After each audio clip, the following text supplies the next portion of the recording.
Hey, this one's sneaky because it sounds like really good advice. You need to project confidence and energy. Really. And we believe that. Hey, I'm sure somebody told you this. Maybe a coach, maybe a well-meaning actor friend. Maybe you read it in one of those how to nail your audition articles that pretty much all say the same thing. Project confidence, bring energy, show up big, own the room.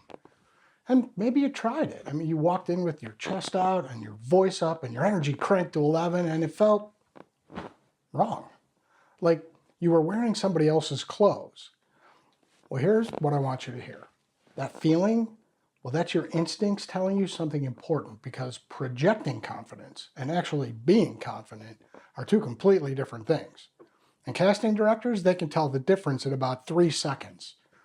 A few episodes ago, we talked about how presence books more work than talent. Today, I want to show you the mechanism, why projection fails, what actually works, and a framework that changed how I think about every audition I walk into.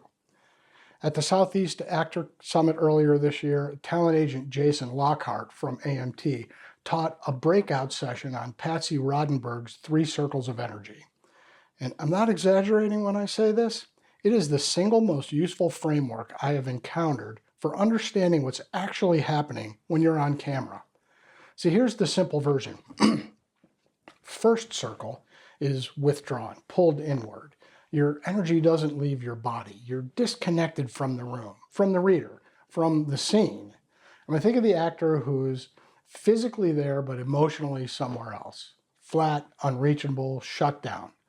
The energy stays inside and nobody receives anything from you. And we've all been there, right? Nerves can put you there. Self-doubt can put you there. I lived there for stretches early on. Now, third circle is projected outward. You're broadcasting, filling the room, performing at the camera instead of being with whoever's in the scene. This is project confidence energy. It feels powerful from the inside, but from the outside, it feels like someone talking at you, not with you. And then there's second circle, and this is the one that books. Second circle is a two-way. You're genuinely sending attention out to the reader, to the scene, to the moment, and you're genuinely receiving back. It's not about your energy level, right? A whisper can be second circle. A big laugh can be second circle. It's about real contact, real listening, actually being there. Now, most of what actors are taught about audition energy is accidentally third circle. Be confident, bring energy, make strong choices, show them what you can do. And all of that pushes you into broadcast mode, performing presence instead of actually being present. And look, if you want to go deeper on this, and I think you should, Patsy Rodenburg's books, Presence and The Second Circle, lay out the whole framework. It's worth a read, right? It'll change how you think about every scene you walk into. Now, you can see this. Casting director Amanda Lenker-Doyle evaluated 24 self-tapes live on stage at the summit. 24 actors, same role, and the number one problem she flagged: one-note energy. Actors performing confidence instead of actually being confident, projecting instead of connecting. Every tape cranked to the same level. Bright, assertive, on. And when every tape sounds the same, none of them stand out. That's the third circle in action.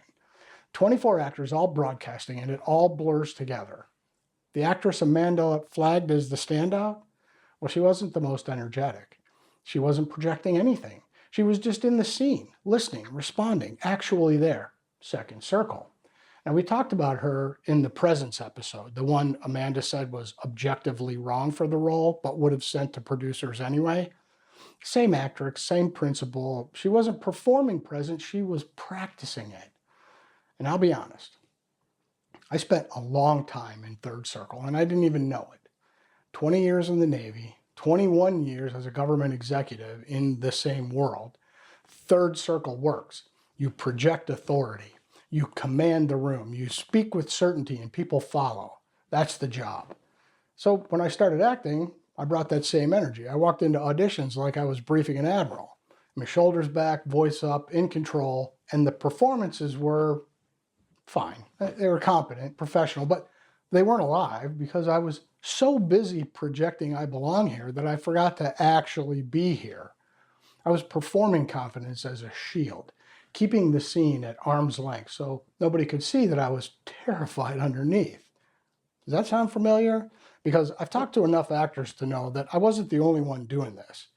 The shift happened when I stopped trying to control how I was being perceived and started just showing up, reading the reader, letting the scene happen to me instead of executing it at the camera. I mean, it's a small shift, but on tape, it's the difference between watching someone act and watching someone live. So how do you actually get there? Because knowing about Second Circle and living in it are two different things. Well, first, before you hit record, take 10 seconds. Not to pump yourself up, not to run your lines one more time, just to arrive. Feel your feet. Take a breath. Let the last thing you were doing go. Show up in the scene, for the character, ready to receive. And then, when you're in the scene, your job is to listen, not to wait for your line, not to evaluate how it's going. Listen to understand what the other person just said and how they said it. And let your response come from that, not from what you rehearsed, from what just happened. And when you watch your tapes back, stop counting your ums, stop critiquing your lighting. Ask yourself one question. Where was my attention? Was it on me? Was it broadcast outward at nobody in particular? Or was it genuinely on the person across from me? Because that's the whole game. And unlike projecting confidence, it doesn't require you to perform something. You're not. It just requires you to actually be where you are, which I know sounds simple, and it is simple. It's just not easy. I mean, if it were easy, all 24 of those tapes would have been in Second Circle, but they weren't. So if someone told you to project confidence, if you've been walking into auditions trying to fill the room with energy, if you've been cranking yourself up to 11 before every self-tape because you think that's what casting wants to see, try the opposite. Turn it down. Show up. Listen. Let the scene come to you instead of throwing it at the camera. The actors who book aren't the ones projecting the most confidence. They're the ones who are genuinely, quietly, undeniably present. Second Circle, every time. Stop performing presence. Start practicing it. Hey, you want to go deeper? Well, I wrote more about this at gary-mason.com/blog. The link is in the description. New myths busted every week. Hit subscribe, and I'll see you in the next one.